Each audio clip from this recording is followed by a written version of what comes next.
And on the stream, I'm actually joined by Mr. Perry and Flax. How you doing, Flax? I'm doing okay. Can you hear me all right? Yeah, I can hear you perfectly fine. Okay, good. Yeah, I'm doing great. Sat here this morning drinking coffee and watching Dota 2. It's nice to have you with us, man. It was a long day yesterday. We started the games at about 11 and finished at about 1 in the morning. God. Yeah, we had that's ridiculous. We had so many issues with lag to begin with. Like, a couple of 30-minute games actually took 3 hours to play in the end because of pauses. Oh my God. People were spiking about 3,000 ping, but eventually we got all the ping issues sorted and everyone was running a nice consistent 30 ping, basically. What was the problem? Basically the venue didn't have the internet that they wanted because they've just moved here. So they had like really bad lines and they just moved us to a different server and then it was all working fine. Fair enough. But we're going to get ourselves into the draft anyway, and Reason Gaming, they're banning out the Phantom Lancer as well as the Bat Rider compared to eNigma's Nyx Assassin and Undying. These are pretty much the standard bans now. Like we've seen, I saw one Undying game yesterday out of the 10 I cast. Yeah, he gets banned all the time. Even at the level I play at, everybody bans him. He's crazy good. He's awesome in the lane. Like, Decay is just the most unpleasant thing to have to lane against.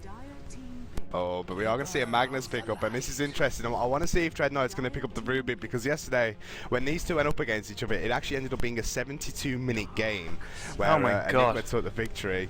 But it was Dreadnought's play really on the Rubik where he stole reverse polarity, force-staffed himself in, and took 3 heroes down. And from there on out, Enigma started winning every single fight after that.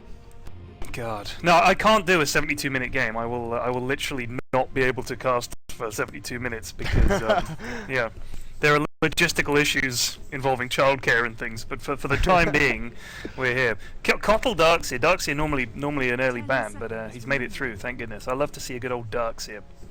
Yeah, he's been making it through quite a lot in the tournament so far, but it hasn't actually been that successful, simply because we've had a lot of teams just pushing at 25 minutes, and Darkseer needs level 12 to really start becoming effective. And there's the Rubik. It took me by surprise because Enigma didn't get it, but Reason are actually going to pick that one up for themselves. Maybe they'll try and get that wall off the Darkseer. I mean, this is the funny thing. When you see someone pick Rubik, it does kind of put in the back of your mind that you don't then want to pick people with big ults. But I don't think you can let it put you off too much. I mean, oh, there you go, and Queen of Pain. These are a lot of heroes who get banned a lot because the Bat Rider seems to be a big ban now. Like, everybody bans Bat Rider. I love him. I played him the other day. He's great fun. People seem to ban the heroes that they're not just strong, but they do stuff that no other hero can do. You know, like the lasso and the firefly and stuff. No one else seems to be able to do that kind of stuff. So it kind of breaks people's brains a bit, I think. Yeah, it's kind of the global pressure you actually see put across the map with heroes like Magnus, Bat Rider and Queen of Pain. They can all move around the map so effectively, get in there and just initiate team fights in such a manner that the team just doesn't have time to react, basically. And I know for a fact that Queen of Pain is Jack's single best hero in that solo mid, and he will be so happy to get her in this game. Yeah, she's terrifying to lane against, absolutely terrifying. But who would you say is good? I mean, obviously Bat Rider's pretty good mid, because you can just sort of stack up the tar or whatever it is on people. But who lanes well against Queen of Pain? I mean, everybody just says she's the best mid that you can get. Like, is that accurate, you think?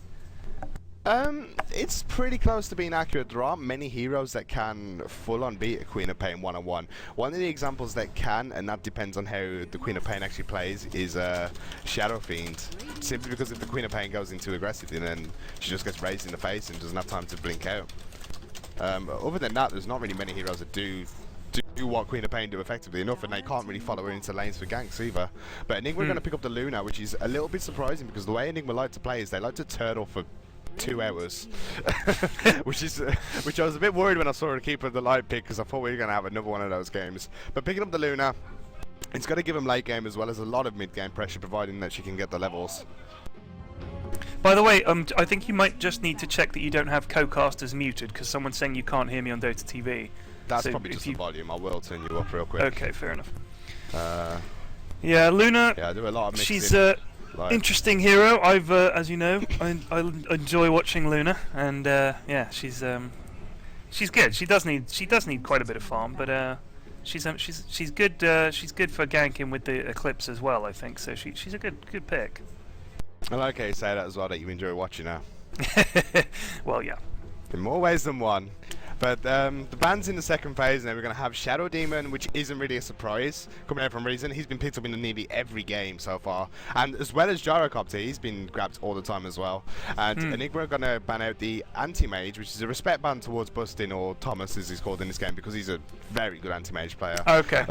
As well as the Silencer, who's been dominating this tournament. He's absolute nightmare to play against. It's funny that they've banned Anti-Mage. Obviously, as you said, that's a respect ban. I was going to say, I was just looking at on Dota buff, the win rate. The winningest hero at the moment is Warlock after those buffs. So he's at like 57%. Anti-Mage, I think, is almost sub 50% win rate now. I mean, that's obviously against across all levels. I still think he's probably, as you say, it's a respect ban. But he's also, at this kind of level, good players will do well with Anti-Mage. But the thing is, I think you need the support of a team to do well with someone like Anti-Mage. He needs that farm. The kind of pubby level that I'm playing at, you don't get any support. Nobody bothers buying wards. Nobody bothers helping you out. So it's probably tougher to win with him. And I'm so happy because we finally see a Lifestealer ban for the first time this tournament. Every game. And I'm gonna go. I can see the reason, boys, from where I'm seeing. I really want to give Will a hug. Shout out to Will for banning Lifestealer. Yeah, he put his hands in the air. God, yeah, I hate that. I hate Lifestealer. He's the worst. I've started playing Lena, and Lena against Lifestealer. Like once he gets his rage, obviously you can't do anything to him. BKBs on everybody, you can't do anything. He's horrible hero. There is an interesting combination at Imaginary Gaming actually ran in a game versus eNigma yesterday, where eNigma actually got the Lifestealer, but Imaginary Gaming ran a combo of Sand-King, Lifestealer and Invoker, and whenever the Sand-King Boros striked, you'd see the global silence, and Invoker from across the map would get a max level Exort Sunstrike on top of him, and it would just completely shut him down, combined with the Epicenter, and the Lifestealer could do nothing. God. Oh, Void. Faceless Voids. This is one I'm not seeing in a while. Yeah, interesting. I guess they're going for, obviously they need a hard carry of their own sort of thing, so they're going to stick with the Void. Well, they know that eNigma like to take the game late, so this is probably an insurance pick of if it gets to that point in the game, then Faceless Void's going to out-carry a Luna. Yeah, definitely. And they can gank, of course, with like Magnus, Queen of Pain, and keep some pressure on, and as you say, get some good late game insurance with Void. That's exactly what the late carry, these hard carries are. If your opponents don't pick one, I don't think you need to pick one. You should go for the ganking and the early push. But yeah, if they take someone like Luna, you've got to man up and take a Void to counter that, definitely. Yeah, and it's going to work very well. And if Reason can create enough space in the early game, then Void won't even have to go for that late game build. He can start just getting an early BKB and just get himself involved in those fights. Yeah. There's Jakiro, good for the team fight. He's a great hero. He's also one of the more winningest heroes. He's awesome. Jakiro's awesome. Set up, so you can do so much with him. Tower pushing with liquid fire. Set up fights with the ice path and Macropire, not to be sneered at. So yeah, I love Jakiro. Definitely not. With that 100 damage per second in that AoE, that's just with the level 1 Macropire. It's absolutely insane. It is. Jakiro can do so much, but we haven't seen him much at all. We saw him in one game last night, which is a bit of a joke game in the end, because both teams have pretty much already decided where they were going to end up. But yeah. Was everybody buying rapiers or something? And there's a Leshrac there. Yeah, Leshrac. So they're actually going to go for the push Reason a little bit more. Yeah. But in one of the games last night, there's a team called Dingleberries, which are basically a bunch of mix, and they were against eNigma. And eNigma were pretty sure that they had the sure win coming out of it, so they decided to pick up what was in there, an Omni Knight and Huskar combo. So it was just repel on top of the Huskar, so that when he uses life break, Huskar actually takes no damage. And then they all farm rapiers. Yeah. Yeah, I see Dazzle Huskar as well, and yeah, it's terrifying. We are looking for one more support to come out from eNigma, and Dazzle's actually a choice that they can go for this game.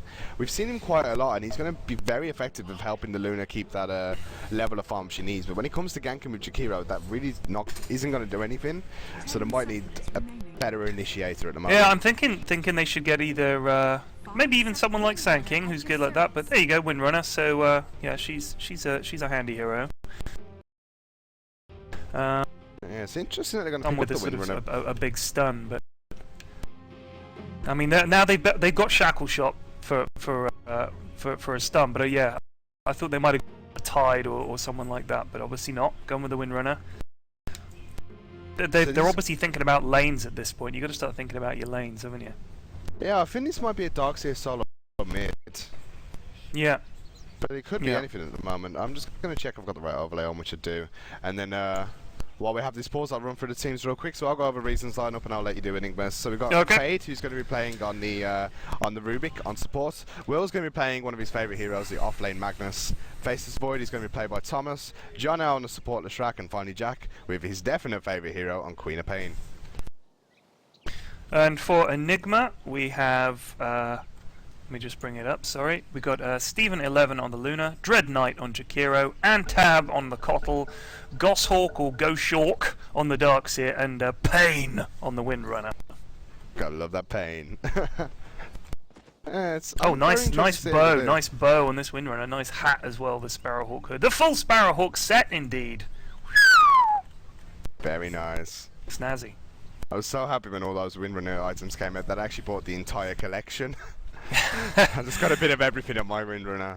I must confess, I actually did buy the Sand King, the Chaldean set, I think it is. The only set, in fact, for Sand King, and it's nice. I don't know. For my favourite hero, I think there's no harm in it, but I'm gonna try not to spend too much money on it. Possible setup here. I think they're hiding behind the tower. eNigma just coming in, smoked. Obviously, either they're just going to ward up or they're looking for an early gank. But Reason just hiding behind their tower at the moment. You can't blame them. Yeah, their plan is very safe. They don't want to contest the ward, so they're just going to make sure that they survive. Basically, it's going to work now. But yeah, Stephen leading the way on the Luna. And like you said, they have all 5 heroes here, and they really want to find somebody to kill, but everyone just hiding behind the tower. Aggressive ward going to replace, though. Yeah, ward there. Get a lane ward down. Are they going to go and ward the pull camp? Yep, their Cottle puts a warder in the camp just at the back there. So now they've got to get back to their lanes, which I think they will. Reason just getting ready to try and collect this rune if it's top, I think. And wow, I think actually aggressive tri-lane in the 3 supports in this eNigma. This is going to be pretty interesting. It will be Goshawk going solo middle as Darkseer, and Steven's going up top to just solo versus the Magnus. But I don't know what they're going to be able to do with Dread, Pain, and Antap here. I suppose they're going to be looking for that Shackle Shot or the Ice Path to initiate everything and try and get as much burst as possible on the enemy heroes. Maybe they're thinking that they want to lock down this Void, and if they're up against a tri-lane, the 3 supports will be good at doing that. Obviously, Jakiro is they could push down the tower very quickly if they wanted to, and just try and deny this Void farm. Windrunner obviously a pain in the neck to lane against. In fact, all 3 of these heroes are a pain in the neck to lane against, apart from maybe Jakiro. But yeah, I think they want to shut down this Void and leave Luna to just farm up against a Magnus top, I guess. And Windrunner not bad against Queen of Pain, but he's not going to be able to harass with the Ion Shell, obviously, because she's ranged. But he's a good guy, I think, to put solo when Darkseer. Yeah, the Darkseer. Oh god, my voice there. The Darkseer never really should die to the Queen of Pain, that's for sure. No. But at the same time, it's going to work the same way with the Queen of Pain. She's never going to die to Darkseer. No, so that's kind of a nullified lane. I think he needs to try and deny as much as he can, because obviously you don't want Queen of Pain getting farm, especially not a good Queen of Pain like Jack. So, but yeah, we'll see. It will be quite interesting to see how Stephen actually does in this top lane against Will as well, because Reason have got to make sure they don't just let Stephen sit there forever and just carry on farming. Apparently Jack's blue screened. Yeah. Over there, he's standing up. He's DC'd, yeah. He has DC'd, yeah. So I'm not sure what's going on there, but yeah, they've got to make sure they don't leave this Luna alone for too long, because if she gets this level of farm that she's going to require, get that hand of Midas up as soon as possible, then the levels are really going to start racking up on her, and it's going to essentially just melt through the Rubik as well as the Shrek and Void. Yeah, obviously they've got Luna up top. She's going to get farm, she's going to get levels because she's solo. Void is sharing a tri-lane up against an aggressive sort of support tri-lane. So, yeah, I would say that their late game insurance of Faceless Void has taken something of a knock here. And, yeah, they might need to think about shutting down this Luna in response to that. It's quite interesting that Thomas actually went for a Quelling Blade rather than a Stout Shield as well. So he really wants to get this level of farm, but I don't think he'll be able to sit on his lane for too long at all. He's already used one of his tangos out of his 3, and there's not much regen on John L either. I need 2 minutes, mate. Sorry. Yeah, go the ahead. stream is down as well, apparently. The stream is down. No, it shouldn't be. It should still be up.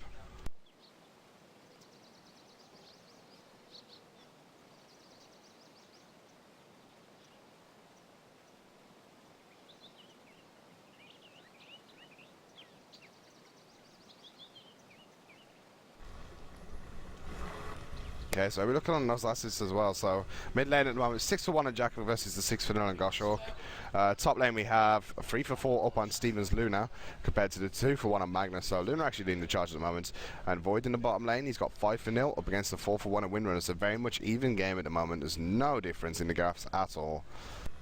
It really is interesting to see how Thomas is going to be able to do.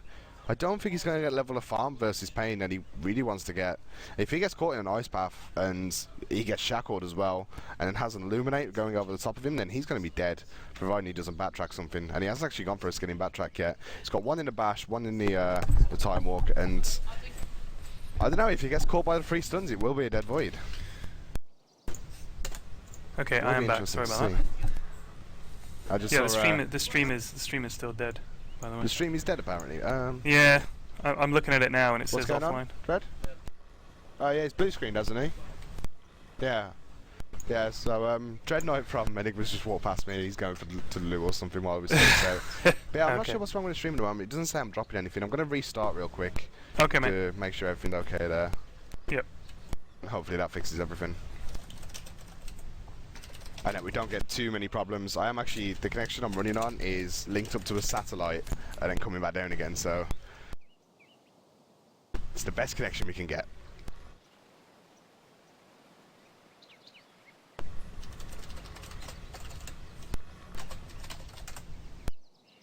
So do you think Region are going to swap their lanes?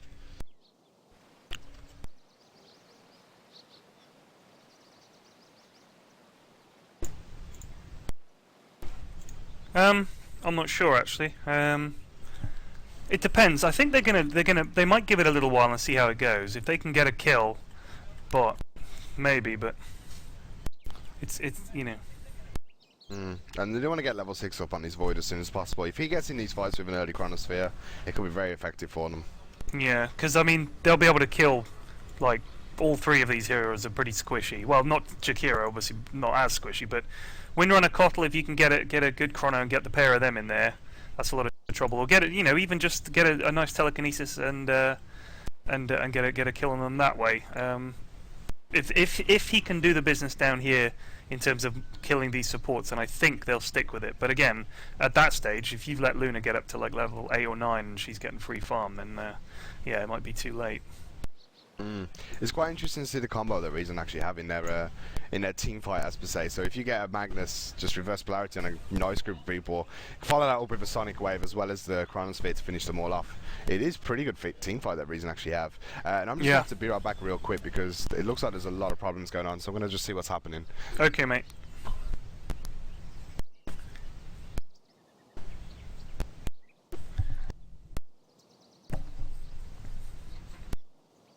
So yeah, sorry to everybody on the stream. We are sort of having trouble with, I think, at the LAN center. There's a few technical issues, and we're just going to try and get them resolved. Some Jack, who's on the Queen of Pain mid, had a blue screen, and I think there's a problem with his computer. We'll find out what it is, and hopefully get on with the game.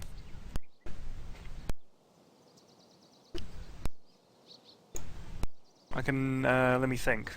I can't move the screen obviously because it's Rabbit's stream, but I can tell you how people are doing. Let's have a look at some graphs. XP in gold, well, difference in XP at the moment is only about 80. We're only a minute and a half in. Difference in gold is absolutely nothing. It's, well, 80. Again, 80, yeah. What do you know? Items, Leshrak has got... Ooh, he's gone for a healing salve, 2 clarities, 3 tangos and 2 branches. Faceless Void, as we said, he's gone for a quelling blade, 2 tangos, he's already had to use one, and a healing salve.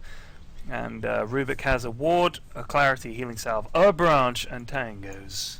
I just, yeah, it's fascinating stuff. Magnus, 3 branches, stout shield, salve, tangos. Luna, ring of protection, clarity, salve, tango, branch, branch. Fascinating. Absolutely fascinating. Cop has just got 2 tangos and 3 branches. And so I think she's had to use her salve and maybe a clarity already. Why's she got no money? Oh, maybe let's have a look on the courier. What's this? Is this her bottle on the way up? It is. Here comes a bottle. Thought so. How's Darkseer doing? Well, his bottle is on the way as well. Look at that. On that little lizard. Thank goodness. Oh, I didn't realise that Reason had the little wyvern, or whatever it's called. What happened to his computer? It's blown up, and they are swapping it with another one. Oh my god. Are we going to have to remake? We won't have to remake. He should be able to get himself back into the game. In fact, we might. I don't know. Think about it. We probably will, actually. Unless his Dota account automatically connects back to this game. Yeah, he should be able to, because it's not a public match, it's an in-house, isn't it? So I think the lobby will it won't boot him, and it won't give him the abandon or whatever, and it'll just sort of he should be able to, like, when he signs into Dota, it should show as an active game, I assume anyway. So what? His computer is literally kaput. It's blue screened and he won't turn back on. He's using one of the machines where you basically just turn up and play on them. So it's one of the LAN's machines. And do they have a spare machine? They've got about 20 of them spare, yeah. They're doing alright. That's a problem. I mean, with the LAN centres, more computers, more problems. That's the long and the short of it. Yeah, when I actually got here and they gave me a computer as well, it just crashed every 5 minutes. So after spending 4 hours downloading all my drivers and everything, I had to do it again. It was an absolute nightmare. Friday night, I planned to sit down with some beers playing Dota, and I was only installing drivers. It was a fun night. I honestly think it might be worth even bringing your own to these things for some of these guys, I think. Yeah. Just because you know it's going to work. Obviously, a LAN centre, they've got all those computers they've got to look after, and out of a room of computers, think about how often your own computer conks out. So, eNigma won the first game that they played against Reason. Is that right?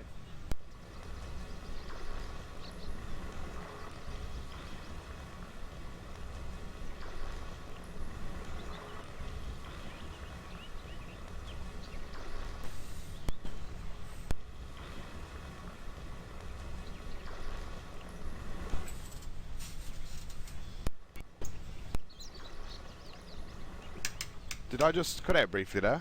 Yeah, you did. Yeah, I remember Thomas actually saying after the game that it was a very boring one from Reason. They weren't happy with the way that game was played at all. But that's simply the way that eNigma like to play Dota. They like to sit back and wait for their carry to get farmed, protect their base, and slowly but surely push in. Yeah.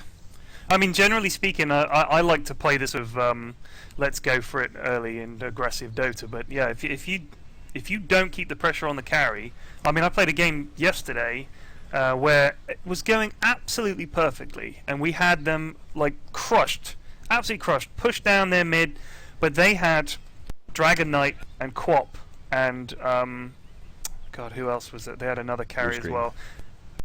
And we just could not win the late game. They were just too tanky. Once they all bought BKBs, that was it. We were done for. And they just basically ground their way back up the map and ended up throning us. But that's the great thing in Dota. Like, you can play a 50-minute game, think you're ahead the entire thing, and then just lose. Yeah. Straight up. Yeah, and it makes the game absolutely exciting. By the way, I think the plan with Luna, obviously, because she doesn't have an escape, I think their plan is that Quap will gank her with Magnus while they try and get levels up with Faceless Void down here. That's pretty much what they have to do. She is on her own, so they should be able to gank her, and Quap is of course very good at that. So I honestly think that's what they must be thinking. Yeah, and with Steven obviously having no supports, he's really going to be in danger. Luna's got such a low hit pool, only 500 HP at the moment. The only thing she really does well with is armor, but for somebody like a Queen of Pain to just burst it down is so simple. Yeah. Queen of Pain and Darkseer both have their bottles on the way, by the way. Oh, did they? So that's quite early for them. Yeah, that is early. Obviously, the rune is going to make a big difference. I think if they can get like a DD or something, they might try and go on it for an early gank on the Luna. There was only a regeneration rune to begin with, but we'll see what the 2-minute rune spawns. By the way, if we can't get Jack back into the game, we can actually load the game back up from the 1-minute mark. Oh, really? We had to do yesterday. Yeah, the game actually saves every minute, so whoever's hosting the lobby has it saved locally. Oh wow, I didn't even know that. Say again, sorry. Oh, do you want to speak to Will? He's heading over here now. Hang on, you can say hello. There you go. Good morning. Hello, Will. How you doing? I'm very well, mate. How are you? I'm pretty good. I'm just watching your game here. I don't want to talk about it too much because obviously you guys are in the middle of the game. But what do you think about their try support lane? Have you seen that much? Well, it isn't really a try support. It's just to shut Toms down. That's what the Windrunner there. It's like they go on us, they kill us, they stop Tom from farming, but it's not going to happen. Right. And you're going to have a response for you're going to have a response to that for their Luna top. Yeah, we've got some stuff in the works. You'll see, mate. Right, I've got it because otherwise we'll be delaying it even longer. But nice good luck, mate. Good luck. Cheers for coming in front of this. Later on. Right, let's chat in a bit. It's a very interesting during game interview with one of the players there. Yeah, it's like being the guy on the touchline who's chatting to some of the subs. But yeah, interesting that they actually have confidence in their try lane. Yeah, I mean, obviously they're a very good team. They're up against a good team, evidently. Yeah, it's going to be interesting to see what they're. As I said, they've got something in the works. I think he would have to say that even if they didn't, but I'm sure they do. So it'll be interesting to see what it is.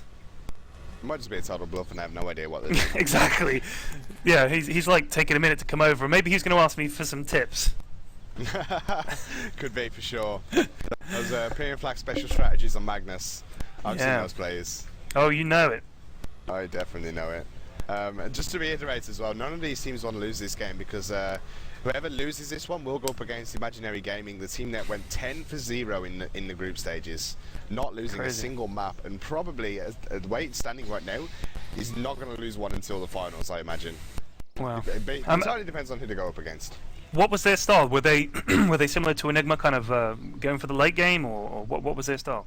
Well, there's pretty much a bit of everything, actually. The games versus Reason, they won both of them in 25 minutes, and one of their players, named Vlad, I'm not sure what his full name is, but he actually played in the International 1. Wow. Interestingly enough, and I noticed that they're quite a big team, Imaginary Gaming.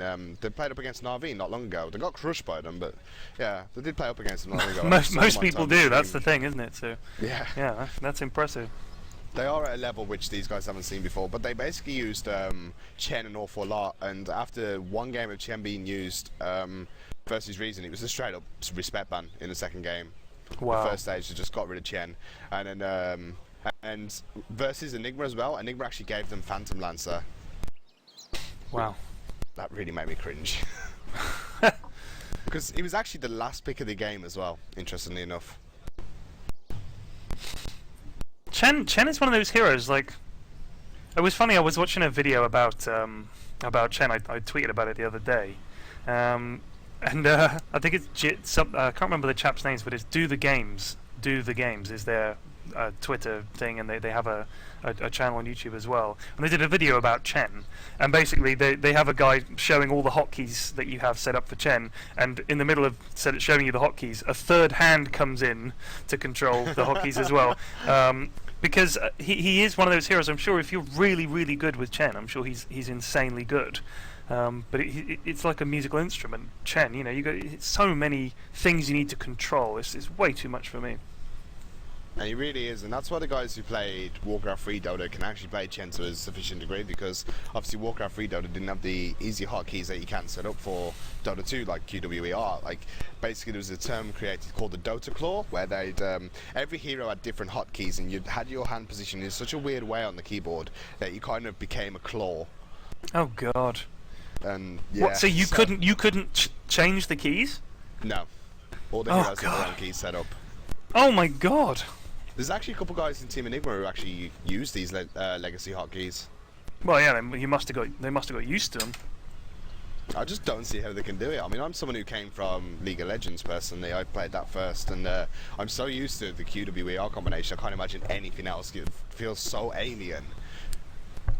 Well, yeah, but if they're used to another setup, then Yeah. obviously then QWER would feel completely alien. When I first started playing FPSs, I used the directional arrows. Really? Like I didn't understand. Yeah, I didn't understand WASD, and people were like, "Well, you've got all those other buttons around you." It's like, well, so like I would be using the directional arrows, and if I wanted to change weapon, I'd go up and push one, and then move my hand all the way back down the directional keys. It was awful. Pyrion Flax's Guide to COD 4. It's all in the forward to directional it. arrows. Yeah. Oh man. There has actually been a really good atmosphere as well with Call of Duty as well as the Counter-Strike players. During the games yesterday, when we were doing the first few games to cast, we actually noticed that the Dota guys were pretty quiet to begin with, and then suddenly we'd hear screams from across the room as all the Call of Duty guys started getting kills. I remember there was two teams sat opposite each other when I was next to Reason, and one of them starts screaming, and the guy across the table goes, "Calm down, mate. It was only a knife kill." Just so much banter. It's funny because the sort of the shouting and the screaming is not something you are used to, and you know, unless it's someone on your own team shouting at you, of course. But yeah, I was when we went to the LAN in London, I was surprised by the volume. Like there was some incredibly loud players. Some of the teams were telling them to shut up, which I thought was kind of funny. But you know, people are going to shout and scream. If it's a big play or a big game, I think people are entitled to shout. Oh, definitely. Definitely. And it's actually just encouraged, in all fairness. I mean, there is a prize pool in the tournament. The winner's going to take home £525 for their team, as well as Right. their tickets for the event refunded. So, Oh, I yeah. believe anyway. So that comes to £60 a player on top of it as well. Uh-oh, second place Cottle is has gonna now go- disconnected. Oh god, what's Antab doing? It begins. Welcome to day 2, where everything that happened in day 1 is repeated. Oh my goodness. This was the game that was meant to be played last night, but it got so late that Reason were just falling asleep. And they Yeah, just could not God, play it. fair enough. Fair enough. But at the same time, it's a nice warm for both teams before they get into the best of 3 playoff stages. Those are going to be later today, yeah? Well, they're meant to be starting at 11, but we'll see. We've got 7 minutes to complete this game if I want to be on schedule. Unbelievable. But I know the grand final will be coming up at 6 PM. We can't Yeah. avoid that time because people have to leave. Well, yeah, I mean, this is the other problem with LAN events, apart from potential technical issues, is the fact that people then have to worry about getting home. Yeah. You know, if it's starting and finishing late online, people can just run late. But yeah, it's. I mean, for instance, at the Gamerbase one, the place shut at 11. It had to be finished by 11, so the tournament had to be restructured on the fly. Best of 3s became best of 1s to just try and get the tournament finished. It is a concern. Oh well, I actually didn't know that. You know, I know we were being told to rush through everything, but I didn't actually know the place was shutting at 11. And I Yeah, had to not there. schedule. Not I'm not. Yeah, I'm not talking about the Epic.TEN. Yeah, I'm talking about the one at Gamerbase. I don't know Do you not remember? what's. Do you not remember I was casting that flags? Yeah, no, yeah, absolutely. But I was like yeah. Durka was the one who was there. Yeah, Yeah, you were on the other end. But yeah, I remember you were casting it. Wow. I talked to you in fact. So, but yeah, that place closed at 11. It is now about to shut down, like for good, as I understand it. Is that actually true? I saw on Twitter that they were temporarily closing, but somebody actually told me the other day they're shutting. Yeah, that's what I heard. I heard that the Gamerbase is going to shut because the HMV is shutting, and I spoke to there was a girl who worked there. She has a YouTube channel. I can't remember what it was actually, but anyway, I'll find it while I'm talking. And basically, the guy who owns the place, the Trocadero, sort of owns the Gamerbase, and as I understand it, the guy who runs the Gamerbase made an offer to buy it, and they turned him down, even though it was a decent amount of money and blah blah blah. And yeah, basically, I think that they had a potential to sort of save it but I'm not sure if they can. I don't know what the running costs are for somewhere like that. If they can get a really good rent deal with the guy at the Trocadero. I mean, to be honest with you, the rest of the shops in the Trocadero look like shops that sell like souvenirs and stuff. So somewhere like that, he should probably look to hold on to, because otherwise it'll just get cleared out and become another souvenir shop. So he should probably try and keep it. But I'm not sure. I mean, I don't know if you've been to the Trocadero recently. Don't live anywhere near Awful. there. It was awful. It? Like it was, yeah. I remember when back in the day you go there, it was like this bright, shiny place with virtual reality and everything, and it was like, wow, this is amazing. And now it's just depressing, like absolutely depressing. It's a shame. It is a shame at Gamer Base as well, because I was actually fairly disappointed in myself that I didn't go down there. I thought I had more things to do on that day than I actually did, but I'd have loved to have been there. And I know that when they were planning for the next one, I was going to come down, and I was really excited for it as well. That will be a shame. We were planning to run another one in April or May, I believe. Yeah, I mean, honestly, the thing is, I think that there is a temptation for people to say, "Oh, we'd need a venue that's got all everything set up and blah blah blah." But I don't know if. Oh, what's Will saying? This PC doesn't have Dota. Oh god, I'm gonna have to sort this out. I'm gonna have to be right back and know where to get it from. 1 second. All right, mate. Well, I apologise to everybody watching the stream. There has been a bit of a problem with one of the computers at the venue. One of them for the quad mid on Jack's computer exploded and blue screen of death. And in response to that, they found another PC, but we have now discovered that that PC does not have Dota 2 installed. So I don't know what Rabbit. I think Rabbit's off to grab another computer, but yeah, not good.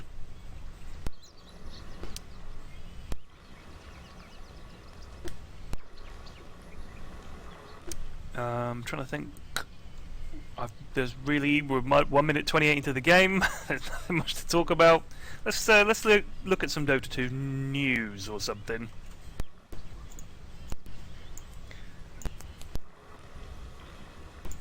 Okay. Oh, I'm just looking at the highest win rate this month for heroes, and Warlock at 57.49 over 707,000 matches is the winningest hero. But look at this, in terms of games played, 3.366715 million Drow Ranger games. That is a lot of people being Drow pickers. That is not cool. That is a lot of not cool people. Dang. How do you have that many people picking Drow? Awful. And she's the second most winningest hero at 56.87%. Incredible. And then the third most winningest hero. Anybody watching in stream chat, who can you guess who is the third most winningest hero without cheating? I'm looking at Dota buff. Alright, so we've gone to get the hard drive that actually contains Dota, so now we've got to transfer Dota to the PC, get him to install the update that appeared last night, and then we should, fingers crossed, be good to go into the game. So oh, wow. Probably 5 to 10 minutes at the most now delay. Good God.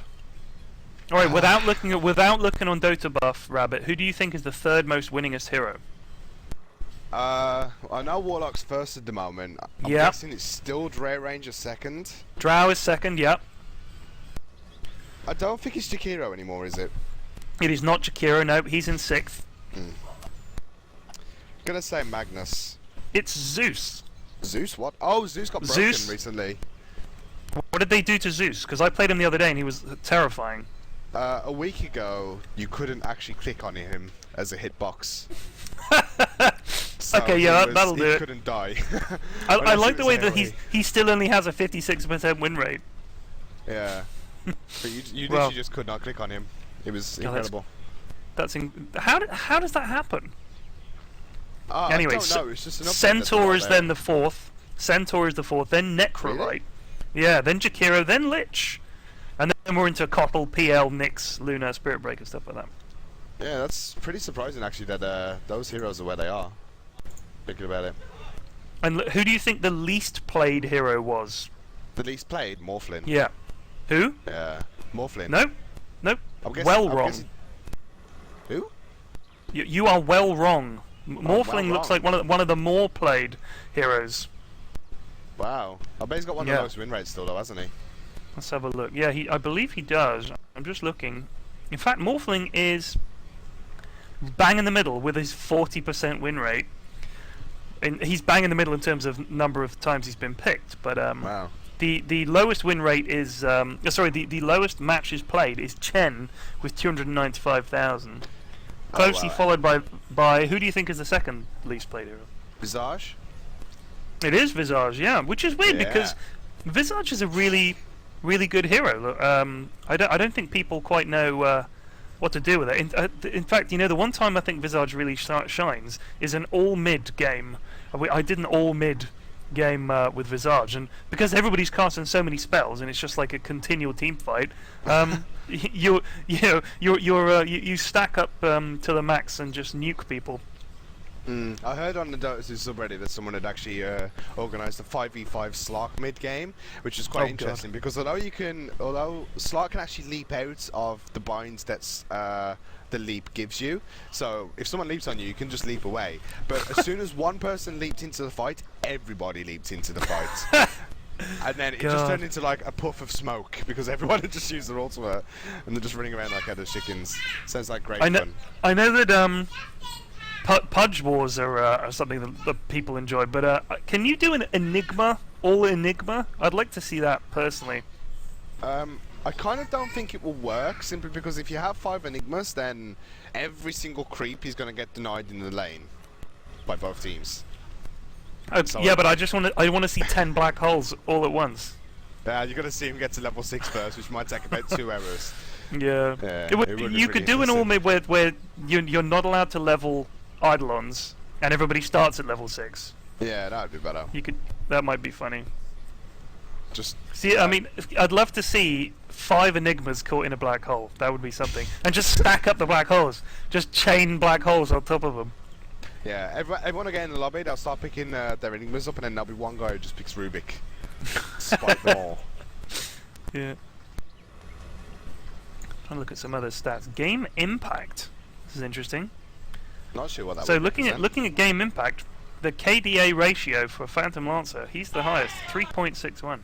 Well, sounds like something's happening in Call of Duty. Yeah. Or CS:GO. Is that CS:GO that's happening over there at the moment? Yeah, CS:GO. What stage are you on the moment?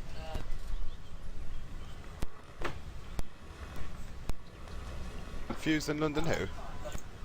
Right, cool. So, yeah, for those who are watching, by the way, we have got streams up as well for the Counter-Strike as well as the Counter-Strike Go as well as the Call of Duty 4 tournaments, which I will post in the chat for you very quickly if any of you guys want to check them out. But obviously, I'm not sure why you want to do that because you can watch Dota instead. Dota's better. Indeed. We've been gaining viewers steadily while the game's been paused, so I think that once the game restarts, people will start to leave. Everyone just wants to hear the banter. They don't want to watch the actual game. They just love to see that game is paused, and a little sort of it annoys me. The game is paused thing annoys me because I want the timer to be colourful instead of that sort of black shadow, and I want it to be animated. I want to see grains of sand falling, and then it to tell me how long it's been paused for. That's what I want to see. I want to see that kind of attention to detail. Also, I want the trees to sway very slightly left and right. Like there's a faint breeze. The only interaction you really see is, I'm guessing it's going to happen there, but if you look at Rubik, he's twitching. Yes, he is. Rubik twitches. He's so twitchy. If you look at him in the his cape does that sort of quivering thing. But in the hero selection screen, he twitches like he's so twitchy. He's like, I don't quite understand his backstory. Is he meant to be an insect or is it what's the deal with him? I'm not 100%. Let's have a look on the Dota 2 wiki. I love reading the guff that they come up with for why the heroes are what they are. Let's have a quick goosey. Did you actually check out Cyberman's blog this week? His backstory is as follows. Go on. It says here, any mage can cast a spell or two, and a few may even study long enough to become a wizard. But only the most talented are allowed to be recognized as a magus, or a magus or magus or whatever. Yet, as with any sorcerer's circle, a sense of community has never guaranteed competitive courtesy. God almighty, his is the longest, most boring lore you've ever seen. Already a renowned duelist and scholar of the grander world of sorcery, it had never occurred to Rubik that he might perhaps be a magus material until he was in the midst of his 7th assassination attempt.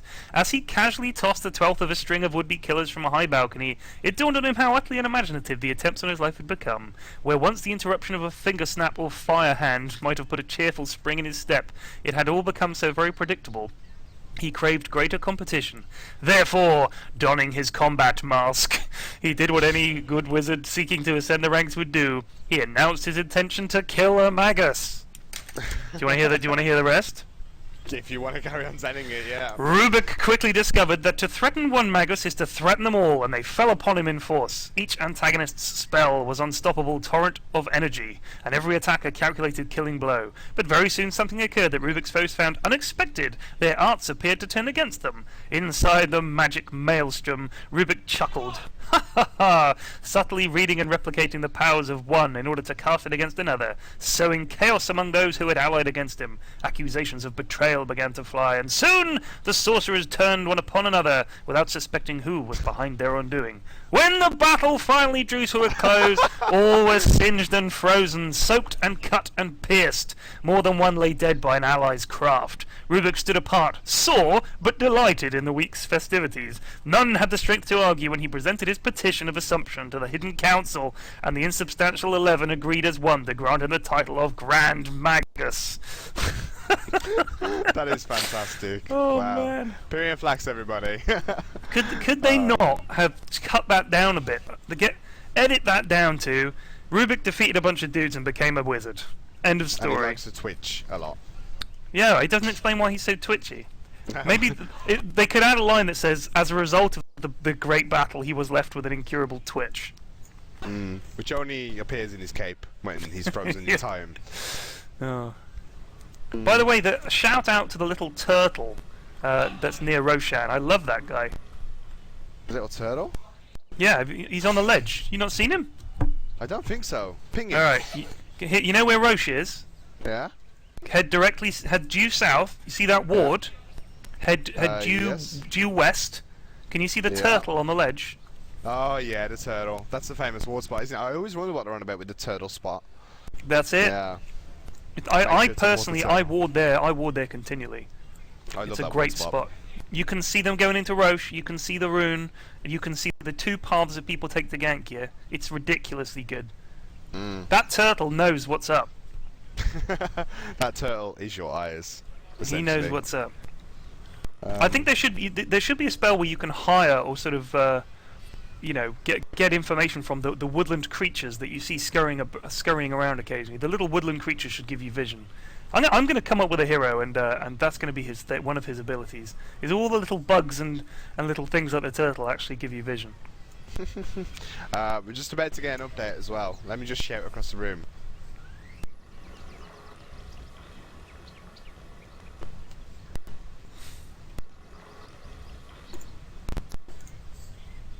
About 20 seconds and we should be back in. In fact, Jack's actually reconnected to the game now. So He's reconnected.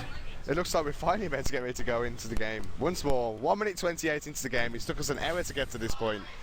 But, yeah, so big shout out to all you guys watching the live stream that have been patient. We're about to get ourselves going with this game, fingers crossed. Thanks for sticking with us, guys. Oh dear. I actually need the loo. I need the loo, so you carry on without me for a minute. I could have gone in that 45-minute break, but I'll be back in a sec. Sure thing. So, yeah, finally Jack reconnects after now having a new computer put in his place. And now, apparently Dread Knight is AFK, so we're still going to be waiting. Dread Knight holding everybody up. Oh, man. But yeah, don't know where he went. He's just wandered off. And there goes more screaming coming from the COD players. That was CSGO again, sorry. Yeah. It's a pretty good atmosphere in here today.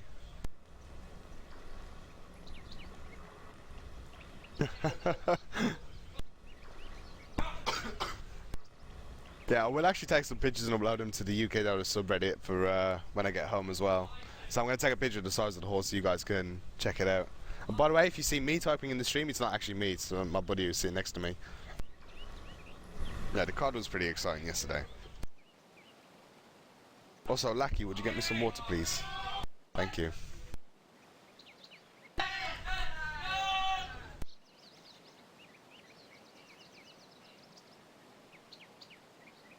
Joe is winning the game at the moment.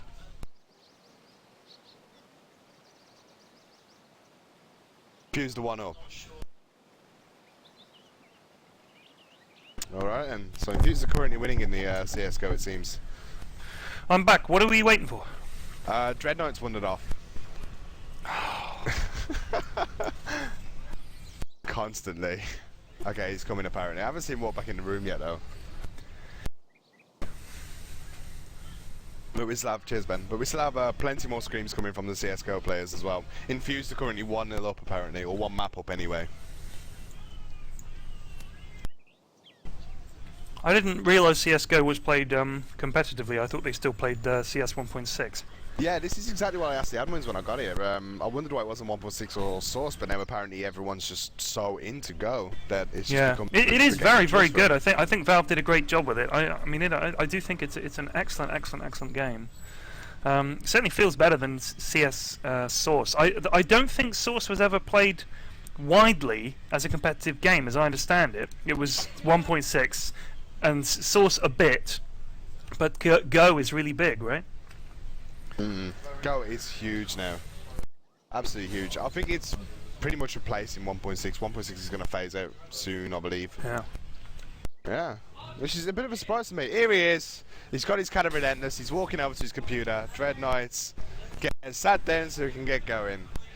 Jeez Louise. I think it's been an hour, hasn't it? It's been an hour. Pretty much. Feels like it. About 1:15. Yeah. It's God almighty.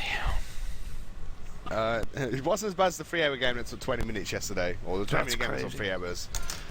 That was mental, but hopefully this should be underway, and that's now that the delay's been so long that eNigma decide not to turn up for the next hour and actually play a nice competitive game. Right. Okay. Here we go! Finally, let's get ourselves in. And as you said earlier, both bottles currently on their way, and all the lanes are very even on farm at the moment. Your beauty humbles me. Yeah, while you were gone, I was checking the XP and gold graph, and believe it or not, possibly going on Void. Nope, just a bit of harassment, This is going to be a nightmare. The Jakiro Kotl. Jakiro can just spam Ice Path and Liquid Fire and even Macro Pyre when he gets it, and just get free mana from Kotl. But you heard well. They're confident. They think it's going to work just fine for them. Yeah. We'll see what they're... It sounds like some CSGO action. Darkseer heading bot here to get this rune. He's going to get an illusion rune and bottle it up. Quap all the way back here. Jack all the way back between his tier 1 and tier 2. But a ping there. I don't know if Darkseer was thinking about doing something. No, I think he's just going to go back. No, he needs to get more levels and farm before he can really do anything. Really, Darkseer's effectiveness comes when he hits level 12. He'll have 4 points in the vacuum, 4 in the shell, 2 in the surge and 2 in the wall, and then he can really start doing things in those team fights. Yeah. But that takes a long time to get there. Yeah, it does. I mean, luckily, you can farm the jungle really quickly with Darkseer. It's easy to get... It is easy to get money with Ion Shell, I find. So he's not a difficult hero to level up with. But yeah, you come into your own later. I'm fairly surprised that Jack hasn't chose to go for the 2.6 Shadow Strike build. It's one that we generally see to try and push heroes off the lane, but instead he's going for the early screen max. Yeah, like I said, I think they're going to use him to try and gank Luna. That's what I think they're going for. Will's actually doing fantastic in this lane though. He's currently got his bottle finished. He'll fly it out in a sec, but Steven, he's only got his Trankles now, completely out of region. And actually, he was going a little bit aggressive there, but just going to carry on farming. Yeah, Will 11 last hits. Luna at 12 and 8. That's a nice stack of denies she's got going on there. But yeah, as you say, Will doing okay. It's always good to get the Magnus leveled up quickly. Get that RP, sets up so much. And Quap and Magnus that's a nice gank combo right there. Comes steaming out of the trees, skewer in, blink in, and kill everything. And this is something that Will always does on his Magnus. He gets so much freedom with that courier that he gets the bottle crow the entire time in the lane, and this just gives him so much freedom. And when he gets that level 4 shockwave up, he's going to be able to easily force Steven off the lane. Especially when Jack rotates in as well. It's tricky, especially as a Luna, because you haven't got an escape. You've got to be you need the farm, but you've got to be careful. I think he's lucky he's only up against Magnus, to be honest with you. Oh, there's the phone. Hold on. Yep, sure. Yeah, Will's just constantly throwing these shockwaves down. Wants to get as much aggression on Steven as possible. And Steven's got those tranquils now, so he's going to be pretty happy. But at the same time, Thomas, I believe he's flying his tranquils out to himself now. Nope, it's going back to base. But they are completely out of region on this bottom lane. They have 2 tangos as well as 1 salve left, so already using 2 salves and effectively 8 tangos in this lane. Or 7 even, because apparently I can't add up. And we see Dread Knight just throwing some more ice paths down. Not really going to go in on anything here. They're just trying to put some harassment down. Meanwhile, as far as last hits go, 14 for 7 on Windrunner compared to the 13 for 1 on Void. So it's still a pretty even lane, but getting more denies, are they? And there goes the Jaw Breath on top of Thomas as well. So he really needs to get those tranquils out to him now. In himself up, and he does have boots up on John as well. So now with those tranquils, sorry about that. We have to sit in the lane, and no worries. But here comes another Illuminate from Antab. And it's just going to miss on Fade. Yeah, interestingly enough, they pretty much ran out of regen in this bottom lane with Reason already. And Leshrac could be first blood! Well, Fade. And that will be first blood going the way of Pain. It's exactly what I wanted it to go for. Great shackle coming out from him as well. Advantage Enigma. Yeah. And he's going to have those phase boosts up in right now if he chooses to buy them. Void not doing too badly. He's got his tranks. He's got 14 last hits. 14. Could be worse in a trialing like that. But yeah, I think he's gonna have to do quite a lot of farming in the mid game. Especially compared to this Luna, who's pretty much got doubled at this point. Oh, they're going for a gank on Luna, by the way. Here comes Leshrac, has TP'd up there. Quop is over there as well. Then they're going to try and lure her out. Maybe she suspects something is up because she's hiding back by her tower. If she pushes up now, she could be in trouble. Quop is just going to return to lane. Yep. Dust is going to win the race to the bottom rune. And it's quite interesting to see actually, because most heroes would prefer ganking in when he hits the first night time, because obviously there's less vision for the enemy heroes. But Luna's a special circumstance because of that 1 point in Luna Blessing. She actually has 1800 night vision range, the same as Night Stalker's night vision range without his Aghanims. So she's Jakiro just rewarding here, by the way. They're constantly warding and dewarding each other, aren't they, this game? Oh, fight here on Luna. Magnus and Leshrac take her down. So that's 1-1. Yep, that's the first kill of the day that I missed. I missed about half of them in one game last night, but it's setting the tone. Easily done. And now we look on farming the mid lane as well. Darkseer actually taking the lead quite a bit against Queen of Pain here. Yeah, 37 last hit. I mean that is the strength of Iron Shell. It does push the lane, but you do get if you're I think also Jack spent quite a bit of time out of lane, which left Darkseer to free farm there for I think at least 2 waves, which was good for him. He's also half a level ahead pretty much at this point. Illuminate coming in from Doppel, but it's not going to get anybody. They don't have they have not attempted to de-ward, but they've put that ward there just above their tower so they can get a good look at Kotl when he's charging up. Luna coming back into lane. The difference, of course, is that although they lost their Leshrac to a gank, you'd rather lose a Leshrac than a Luna. I think losing Luna she lost about a minute and a bit's farm there. That's obviously not good for her. Yeah, it's quite interesting the thing that reason. In fact, Goshawk's going to run into John L here. I don't think they're going to put much aggression on each other. In fact, he's got the Iron Shadow already on him, and John's taking a lot of damage on this vacuum coming in as well. Luna's here. He does have the Eclipse available for the creep wave. That's just come in. One last Lucent Beam will be able to finish off the Leshrac. Yeah. But I was also about to say, the pressure that they actually put on the Luna means that the Void is going to start getting some more farm in the bottom lane because they have to rotate the supports, or else Luna's going to get nothing. And Dreadnought has just made his way up here, of course, as the Goshawk. I mean, at the moment she's 32-17 and the Void is 22-2, so they're doing okay, obviously even with the gank. There's a lot of ping in there. I think Jack's going to come in here trying to get this Windrunner, but she's probably going to get away. Yeah, they couldn't get her. That sucks when you come down for a gank and you don't get the backup. But again, you know, what stuns have they got? You got telekinesis, I guess, sort of. Void doesn't have his chrono yet. You'd have to rely on Leshrac, and he was out of position. But I think they're going to try something now. Yeah. They really need to get Fade to the front though to get that lift off, unless they're relying on Thomas to get a lucky bash. Yeah. It's not a great initiate. Will here heading mid. I think he's going to try and... Did he kill? He solo killed Luna. Oh wow! Yeah. He RP'd her. RP's down. We missed that one. Damn. Now, Will's he got that one gank he needed, and now he's got full control of this lane. It seems. Yeah. And he's crowing his bottle again. Got his mana boots. He's got his bottle, and yeah, I'm interested to see what item he goes for next. I always get drums on Magnus. I'm interested to see what Will goes for. This is most likely going to be a fast blink dagger coming out for him here. Yeah, fast blink would be huge. But ice path on Fade. Who they catch him. Oh, he's dead. He's a dead man. The Chronosphere, but the last strike is going to be given by Antab, and now Thomas, as well as the diabolic lead coming in from John. Dreadnought should be able to get away. No, one last hit from Thomas is going to be enough. And now Payne, as well as Antab, they're trying to finish off John. They will do so. It's a 2-for-2 exchange at the moment. Antab just throwing one last Illuminate on Thomas, and now both of them need to run away, as this Void can actually 2v1 at this point.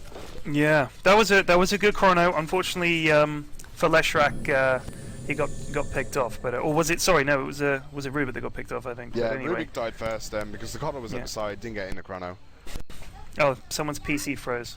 Yep. Oh wait, sorry, no, freeze. Yeah. Whoa, have a quick look at Dreadnought in the bottom lane. That is freaky. It's an explosion of a teleport. Can you not see that? Where is it? I've got bottom tower. Let's have a look. Hero. I've got like an explosion of light where he's. Oh wow! Yeah, look at that. Gosh, that's cool. That's awesome. Is he going or is he coming or going? He's arriving. He's just arrived. The dragon is in. So now what we're looking on Steven, these bits of racers who will be going for drums. I noticed he was saving up his gold until he died the first time round, so I think he was looking for that Midas. And then when he obviously died, he just decided to go for the Ring of Aquila.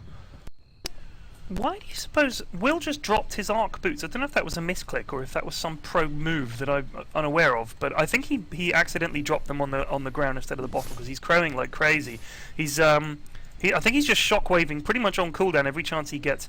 Luna is actually pulling this camp or pulled the camp there, which was interesting. But now the lane's going to push, and that's not in her favour at all. As Will's going to get a lot more levels and a lot more farm just because of Shockwave. And I actually missed another kill as Keeper Light dies in bottom lane. Jack coming out for this one. Dreadnought's going to get down as well to the Faceless Void.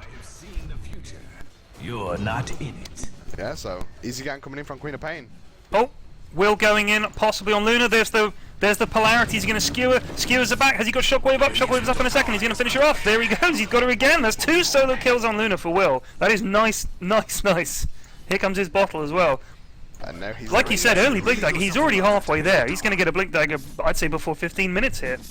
Yeah, it definitely could be in there. Really going to control the early game team fight. He's going to hit level 11 soon as well, which means he's going to have that level 2 Vesperality. And look at him, he's just sitting there with a courier. He's ready to send that bottle back. It's constantly just ferrying back and forth, and this gives him the control of the lane that he needs. If we have a quick look at the golden XP graphs now, he's actually going... The graph's a little messed up, it seems, but it's going 1,000 gold in the way of eNigma at the moment. Yeah, the XP is actually going the way of the reason, just because of the 3 extra kills they have. Oh, so apparently you drop your Arcanes and Vanguard when bottling, similar to tread swapping, as you get extra regen, someone says. Heh, who knew? Actually, yes, that's right, because you have more mana pool. So, actually no, because the bottle gives a flat amount, doesn't it? Meh. Yeah. Radiant's middle tower is under attack. Yeah, if you fill up your mana completely and then put your arcane boots back on, then your mana will stay full, but you'll have more mana pool, I assume. The Radiant should really do something about that middle tower. I think it's because you take them off. Will's going to be in trouble. Will's in big trouble. Here comes Jack. Well. Jack's trying to save Gushel, but Gushel with that Hessian will easily be able to kill Will here. And that's a nice solo kill for him, and that's going to need to give him a level 11. He actually decides to skill the wall now before that 4th point back in. And this means that he's going to have a nice time in this mid lane now. He's got a full level ahead of Jack now, as well was obviously so far ahead. Solo kill with that much XP given to him is perfect. And now Dreadnought is actually rotated top with Steven there. I think they want to start pushing this tier 1 tower. But there's no points in Liquid Fire, so it's not going to be an easy task. Yeah, I don't understand that. I think Liquid Fire is much better than Q, but what do I know? I just think Liquid Fire is an awesome spell. And as you say, if they were pushing here, their creep wave would have been taking a lot less damage if it had 2 levels in Liquid Fire instead of 2 levels in Q. Yeah, possibly. I think Rubik and Leshrac can try and come around the back here, but yeah, going back to the bottle thing, I think the thing is... You put down the treads, drink your bottle, and then when you put the treads back on, it just gives you 250 extra mana or something. I don't know, maybe. That must be the way. At the same time, have you seen the items that Windrunner currently has? She's only 200 gold. Wait, 130 gold away from her mechanism at 13 minutes into the game as well as the face boost. So this is really going to give him some nice early game control. But at the moment, I'm a little bit worried about how much this Magnus has kind of snowballed out of control. Level 11 up on him as well. And as we said before, he's 700 gold away from that big dagger now.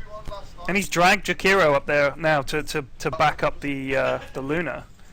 Which obviously means less farm, less levels for Luna. She's sharing with Jakiro.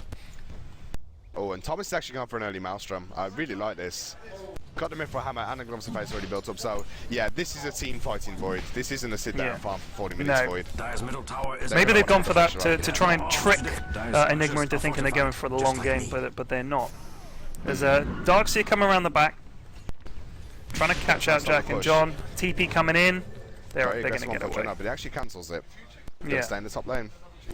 But yeah, they did use the Glyph in that one. They're trying using these Diabolic Edicts to try and tear down this mid lane tower.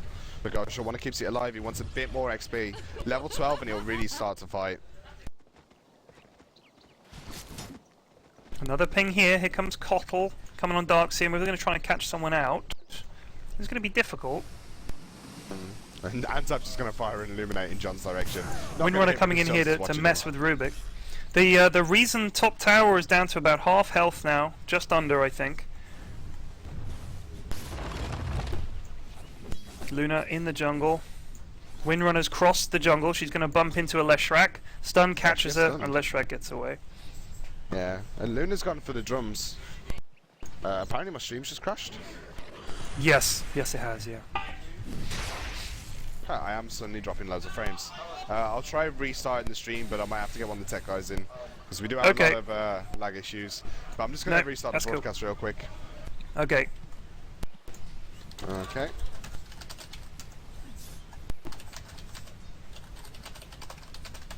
Hopefully that will come back online. Better problem.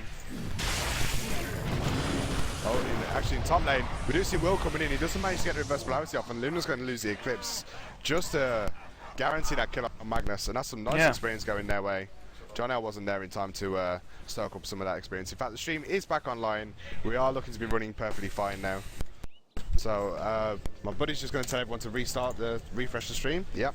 Yeah, yeah, just refresh it. And it's okay, I think. We should be good to go. Yeah, I'm actually on a satellite connection now, Dire's middle tower which is quite interesting. the world. Yeah, because the local lines are just not good enough for me to stream on this year. So we've actually had to hire a satellite just to be able to get the streams up and running for this as well as CS and COD. Are you sat next to a massive dish? I'm not sat next to a massive dish.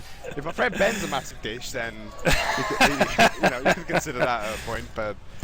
No, let's have a look at some graphs, by the way. Looking at the XP graph, Radiant team are up by a little over 2,000. In terms of gold, the Dire team are up by just a little under 500. So a split there between gold and XP. Still anybody's game at this stage, of course, but not even 20 minutes in. I could not call it at this stage, I must say. But the gold graph is starting to go more towards Reason's way because Thomas is starting to get his farm up. Obviously, we have that Maelstrom there, so he has the pushing power coming from that. And what does Fade just do? Fade gets a level 3 power shot as well. So now their pushing power is going to start kicking in. Oh, Will could be in trouble here. Come around the back, Luna with the Lucent Beam. He's going to come the Illumina. He's walked right into the Ice Path. Oh, that's unfortunate. He's not going to get a chance to skewer out of here. Skewers, the Death Skewer, my favourite skewer. Skewers and just falls off a cliff and dies. Oh, it's the best. That's not fantastic. The death slither of the Magnus.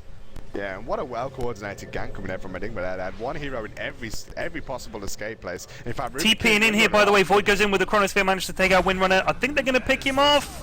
That was pro TP from the Jakiro there. From Gosho. He's going to pick himself up a double kill with that as well. Oh my goodness. And that's a great just as I said this is anybody's game, eNigma's starting to take control, and they're going to push down. Luna's now taken well, she didn't actually, the Dire got it, the Creep's got it, but she's taken down the top tower as well, so it's all falling apart for a reason, and Jack here is only on 200 health. Darkseer could probably kill him with a vacuum. Yeah, Darkseid's pretty low on mana himself, so he's not going to be able to keep up with the Queen of Pain. He's just going to blink himself back up to the high Radiant's ground, top tower and he's is hoping under for the attack. bottom rune. But obviously Darkseid does have that surge available, so he should be able to get this haste rune, and Queen of Pain. Yeah, Jack's gonna have to go home. And now we're looking at Steven's items now. He's picked himself up a smoke. Well, Antabs gave him a smoke even, so he might be looking to rotate pretty soon. And what's he have flying out to him right now? He has himself a Yasha fully complete. Ping there. I think Dread Knight's taking liquid fire now. He's got macropire. Jakira level 8. Who's doing well in the kills? It's all pretty evenly spread. Leshrac died 4 times, which isn't ideal, but they're now going to lose their mid-tier one. Nice deny from Jack. Here comes the Illuminate. He just dodged the Illuminate as well. That was a nice deny. Uh oh, he could be in trouble here. Nice vacuum, blinks away. Just escapes. And that's how scary this combo is. If they can vacuum them into an Illuminate like that, as well as the power shot, that's so much burst, and we're ignoring the fact that Luna and Jakiro's in the game at that point. But they could add so much more on top of it. And now Steven, he's got 4 points up in those Moonglaves, and he's in the bottom lane, and he's really starting to get a great level of farm, using that Yasha to really secure himself a high amount of CS now. Yeah, the rest of the players are in his team. They're keeping the pressure on. Void's trying to keep up. How's he doing? 75 and 7. It's decent, but Luna is on 108 and 23, so big fight potentially bot here. They're going to push this. They're just pushing these towers like crazy. Darkseid going in on Fade. Ice Path. Fade's a dead man, I think. Thomas though, and he gets the first bash on Antab, and that's a lot of damage, and actually Pain walking into the Chronosphere. But there's so many heroes on top, and there comes the Eclipse as well as the Shackle. Thomas is going to be able to jump himself away. Will get the reverse polarity off. I don't think I have enough burst to clean up. Jack is here, and he's 2 more right clicks on Ghost Kiwoga down there. Steven's taken very low. The Shrag's going to fall in play as well. Only the Darkseid goes down, and that's 3 heroes down from Reason Gaming, and then really starting to take control of these fights. And what a huge Shackle into that Shackle was absolutely superb. Absolutely superb Shackle. Brilliant. Luna's going to pick up a regen rune and walk into Thomas. And then Thomas, the bash! Steven, he could get the kill, but he's actually going to try and leg it. Where are the rest of his team? Oh, he can't. He just can't get. Just can't get there. I think Steven could have killed Thomas there. Yeah, I think maybe, but I think he was just worried about who else was around there, because Jack could have blinked in, and then it would have been all over. I mean, they've just taken 3 tier 1s. They don't think they need to take any crazy chances. Yeah, and I think the first bash scared him as well. First bashing, he's just like, well, shit, I better run. I can't stay here for much longer. But yeah, as far as the gold XP goes now, you can see a massive spike in both of those graphs. 3,000 XP and gold going the way of eNigma now. God, yeah, those 2 fights were huge. Yeah, 2 big fights. I think there's there's a ping there bot saying Luna, get down there and get some of that farm, but well, actually no, who was that coming in from? Maybe that was them telling Quap to get down there, but anyway. What are they up to mid here? Well, Luna's off in the jungle. Darkseid is back in lane. This tower mid is very low. I think they should maybe try and push and get this tower down. They haven't got any towers yet, of course, but all 3 of the tier 1s are pretty low. And as I've already mentioned previously, this is eNigma Dota, just turtle up. But actually they're taking me by surprise because they are just pushing in now. They are. More than I expected them to do. And this is the effectiveness of Steven's Luna. She's actually getting close to BKB. Don't tell me that's flying out already. No, of course it's not. If that was a full BKB coming out for Luna now, I'd be very surprised. Yeah, that would have been scary. But they're taking advantage of Luna's mid-game presence, and it's really paying off for them in every fight. And meanwhile, we see, where's the Faceless Void right now? He's building up towards his BKB as well. Has that Ogre Club complete, but just not doing even half as much damage as Luna just because of the Eclipse. Yeah, the Eclipse combined with the Shackle Shot there was, everything you could want from a good Eclipse, that's for sure.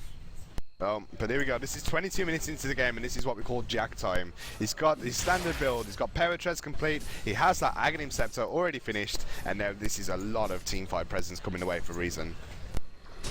We should point out, by the way, this is the final game in the group stages. This is a group stage game rather than a semi or a playoff of any kind. Those games start after this. This completes the group stage. That's right, Rabbit, isn't it? Yeah, this was a game that should have been played last night, but it ended up being so late that we just couldn't do it. And the way this works is a team called Imaginary Gaming, you may have heard of them, but they're also playing in this LAN event. And they won the group. They went 10 games with no losses. And whoever loses this game will be playing up against them in the first match of the playoffs. Whereas the team that wins the game, they'll be playing against the team that came fourth, which is basically a mixed team. Right. Well, yeah. So there's a lot to play for in this game. All to play for. But it's not all over if anyone the team loses to the Frenchies. That's if they do lose, because then again, of course, if you beat them, if you get to play them and beat them, and you fancy yourself, then you've got a nice run to the finals. Presumably, you'd have to beat them to win anyway, I guess. So why not play them early? What difference? It's like having Brazil in your group stage. Well, you might have to play them twice either way. If you lose to them in the first round in the upper bracket and then get all the way to the grand finals, Jack just getting a great kill up windrunner there. Did you see that was a perfect time? I think the skewer from Will came in with about a split second to spare. That was nice. Are they thinking about doing a Roche here? I think they are. They're thinking about Roche, and in goes Luna. I think they're worried. They don't know, but I think they suspect that they don't have vision. And from the looks of it, for about 1 minute and a half now, by the looks of things. That's how long the ward's been down anyway. That sentry. Yeah. What's Leshrak coming? He doesn't have a ward. I think he might just be coming to check. He must know. All right, now they know. No, it's obvious. Can they do anything? I think that's going to put them off. Steven and Dreadnought's already back there, but Antab as well as Goshawk, they're just sitting there tanking it up. And in fact, there's actually no movement coming in from Reason. I don't think John actually had the vision from his nighttime range. And they're going to have to take this Roshan down, and this is pretty much free. Steven, of course, does have the BKB as well. It's up to level 16 now, so Eclipse is at that peak point in the game. And Antab actually getting a deny on the mid-tower versus Jack. And there goes Will with a blink dagger. He blinks in and actually misses the skewer on Pain. But Pain has got to be careful. There's so many heroes smoking behind him. But it doesn't matter, because there's Roshan. Aegis up on Luna. BKB done. Level 3 Eclipse. They're really going to look to start team fighting now. Yeah, that is scary stuff. They're just gonna. It never saw it coming. That's two towers denied. So they've taken 3 and denied 2. That is the Queen of Pain in mid though. So yeah. Oh, Cottle denied it. No, I mean the Queen of Pain actually denied the tower earlier in mid game, in the mid lane. Oh, sorry. Yeah. But they are sitting pretty heavily in favour of the gold now. 5,000 going their way. Void has his BKB as well, but they have smoke now. I don't know if he sensed something was up. He thought about TPing out there and then cancelled it. He's running back to the tower. So they're going for this bottom tower. He figured something was up because you don't see Cockle wandering over that far by himself very often. And I think in response, Will and John are going to push top. And eNigma are definitely going to be able to take this tier 2. Void is completely out of mana. You can't TP in Chrono. Meanwhile, it's just going to lose a tier 1 tower, but for a tier 2 it's really not worth the trade. But I suppose Reason know that they cannot fight them. Yeah, they can't fight, so at least get something done. So yeah, they've taken a tower. And now they're going to back. Well, they've got Roshan. Now they're going to push for a fight. I think they're going to go for this mid, try and take a team fight and get this tower. Well, they're actually gone. Maybe they're going to double back around and try and catch them out here when they push up. Yeah, and I don't think that's what they want to do. They've taken the objective and now they need to back off and go for a different one. Taking a fight here is not the smartest move. They can just slowly whittle away at Reason just by taking the towers. Yeah. And they have the presence to do so now. This Luna is so far in front of the Void at this point. Having that Yasha on top of the drums is huge for her. Yeah, and the Aegis as well. So, I think if she dies with the Aegis, Eclipse carries on, doesn't it? Because she's not actually dead. I'm not sure about that one. I've not actually seen that happen before. The top tower is doing its best, so I don't know. But it doesn't look good. Because I know if she dies, Eclipse stops. But if she dies with Aegis, does Eclipse stop? It's the same. I think it probably works the same way that it works with Lone Druid. If he dies with the Aegis, it keeps the bear. Yeah. So it probably will continue. I don't know, maybe that'll happen. Might find our answer. But yeah. Reason did just smoke up as well, but they went looking for people in the jungle but didn't find anybody, so they're just going to continue getting a little bit more farm. But at the moment they're just quite a lot behind. We're looking at the net worth and it's 12,000 gold up on the Luna at the moment compared to the 9,000 of Queen of Pain and the Faceless Void, so she's very far in front. Yeah. And actually going for the ultimate orb, so Mantis Star will be completing about 500 gold for her now. Overall, they're around 5,000 gold up, which is, well, a big item worth of gold up. So it's going to be interesting to see. What's Windrunner going for? She's got 4 staff, she's got mech. I wonder if she'll go for, what do you get on her? like a sheep stick or something on her, maybe? I'm Yeah, not sure. probably a sheep stick next. I mean, this is a pretty farm windrunner. Yeah, she's It's doing so great. rare you see 28-minute windrunner with 4-staff mech and phase boots. That's nice. So impressive. In fact, there's a 4-staff also up on Antab, so Radiant's top he's tower also is very under happy with attack. gold at the point. A At this Yeah, point. pipe on this Darkseer as well, by the way, and he has an Invis rune bottle. He's still got boots 1. I guess he doesn't need to worry too much. I'm kind of surprised he hasn't gone for. Maybe he's going to go for something like boots of travel or something. I don't know. Quite possibly could. Radiant A structures lot of are Darkseers don't fortified. bother even upgrading their boots till really later on. Obviously, they Yeah. have the surge Oh, anyway. the Chrono Thomas! catches 2. He's got Down that goes the big wave, couple. massive Sonic wave going on top of it. Let's see if it's going to run it with a BKB as well, because big RP coming out. It's going to hit on 2 people, but Stephen is there. He's getting bashed up by Thomas. Ice Path coming out. Thomas is not willing to kill. He's trying to see if he gets a kill. And the Glaive's hitting on 2 people. Will pick up even more. Will's trying to run himself away. 4 staff coming out from the pain. Going to pick up him as well, but Jack's going to be the only one to get away. No heroes taken down by Reason. The only thing that was popped was the Aegis, and that's 4 heroes gone for Reason. Wow. That was brutal. I thought that it was a good chrono, but they just could not drop that Luna. I thought the Aegis popped, but apparently not. No, she did. They didn't drop it. They got her down to half health. That's not good. And someone in the And stream they're chat gonna says, start taking backs. apparently Eclipse does not stop when you have Aegis, so that's another reason to get it on Luna. That is pretty Look at her impressive. glaives melt these Is structures. under attack. This is what I love about Luna. You just straight Yeah. extra build and you get so rich when you start taking the enemy base. Yeah, Radiant's and top she's barracks she's have got fallen. she's got Mantis, BKB, Is Aegis, under attack. and 2.5 grand pretty much. So it's looking pretty good for Enigma at this stage. I'm guessing most likely a butterfly next. Windrunner brought back. Ah, right, okay. I didn't realise Windrunner died, but yeah, so they did take 1 person down in that fight. Windrunner did fall. She got I down- thought oh, Cottle died was as well. Yeah, I thought Cottle died as well, to be honest with you. Because No, I thought he Windrunner- was caught in the chrono. Yeah, he was, but I think he did go on Windrunner to the Faceless Void, didn't he? Took her down, and then Cottle must have recalled her back into the fight because she was Yeah, straight must back in. Is that the COD guys shouting, by the way? Yeah, it's still it's a CS:GO guy shouting. Yeah, she's going Butterfly. She got her Talisman of Evasion, so yeah, that's going to be unpleasant. And this is gonna Darkseer, render the void telekinesis up onto the ledge. Nice, Darkseer's trapped up on the ledge. And they're gonna kill him. Queen of Pain goes in on him. There's the wall. Oh, now gets spawned up on top of it. And then Pain, he really wants to get ahead. Nice shackle. It's not actually on the latch. Wow, how did that not latch? I think there's the the difference force in after height Queen must of have been a factor, but that was that was superb. Oh, great play coming out from everybody there. Just a little bit of entertainment in this game.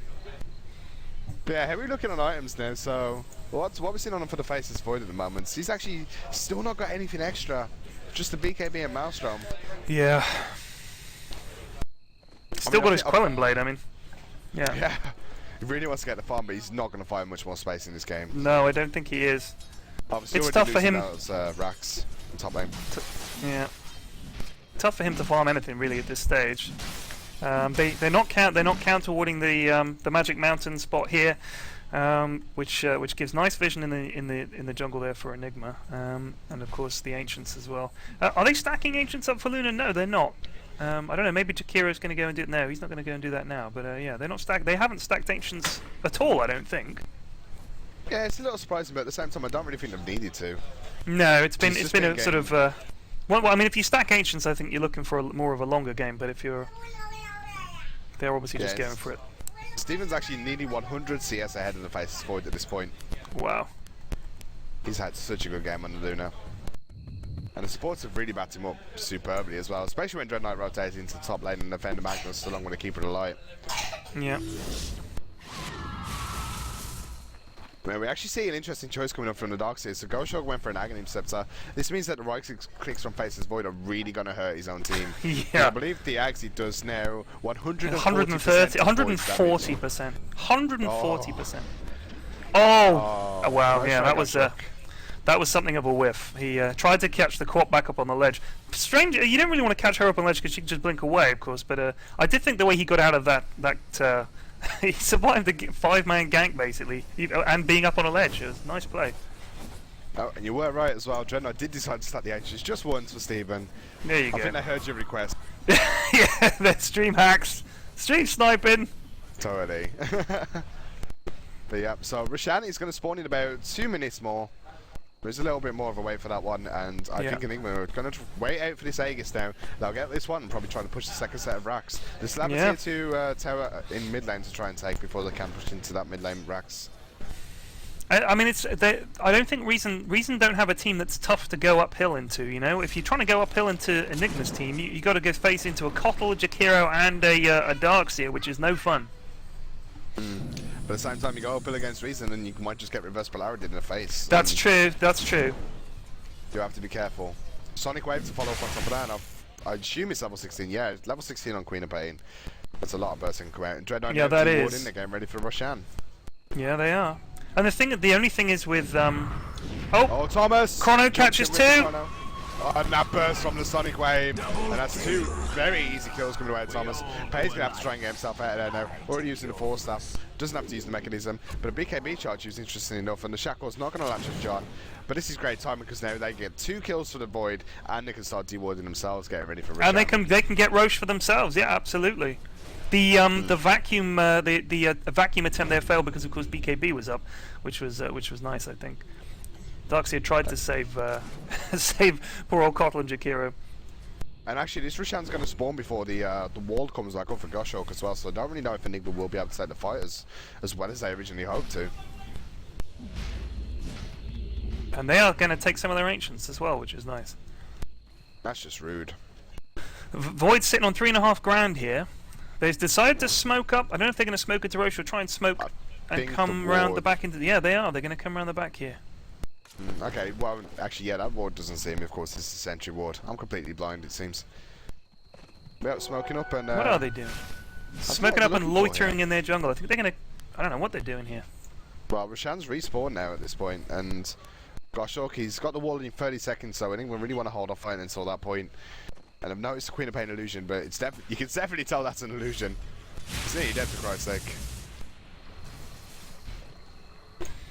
Yeah, there's a team fight brewing here, that's for sure. But Whether it's going to be at Roshan or not, I'm not sure, but... In goes the Queen of Pain illusion. Pushing in. Yeah, creeps, I do... Oh god, look at this line of creeps coming in here! Coming in the top lane. Yeah, they've had to go back. Queen of Pain's gone back to deal with that.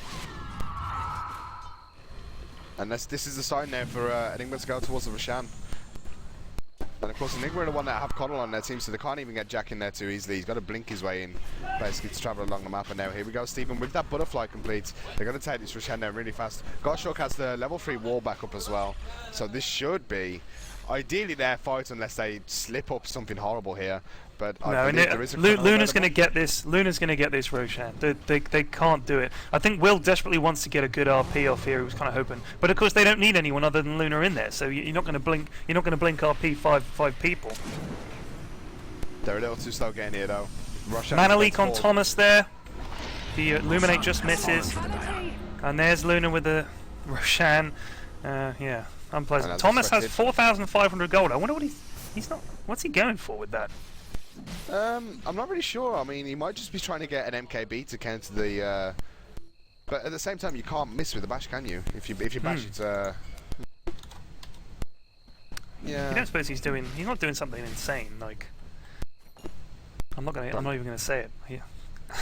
Maybe a straight butterfly or a rapier to Yeah, thinking a rapier. Catch Luna in the sphere and just rapier her down. I don't think he'd do that. The only thing this Void really needs to get is attack speed though, because obviously he's got that Impaler coming out from Magnus. You look at his damage right now and he's got 208 damage, and that's quite a lot for a Void with this little level of farm. It does buy a Javelin, so I think he might be going for that MKB unless he just turns around and gets a Basher, which is unlikely. Yeah. Moving some stuff, sorry. Best pause excuse. By the way, to Lord Vatio or Lord Vatio in the stream, if you hold down Alt, you can see portraits. By the way, instead of colors, but I think you can change it. I think it's an option you can change in settings as well. No? Yeah, you can change that in the settings, and I really like it. That's why I have it turned on my stream, because I just like being able to see all the hero icons on the map. And in fact, I haven't changed my overlay properly because I don't have the Dire skin on. There we go. I only had The, half the, on, the, okay. the HUD skins are such a nice touch. Yeah, I opened 5 chests and managed to get both of them in that one session. I was so happy. Oh wow. I felt really lucky that night.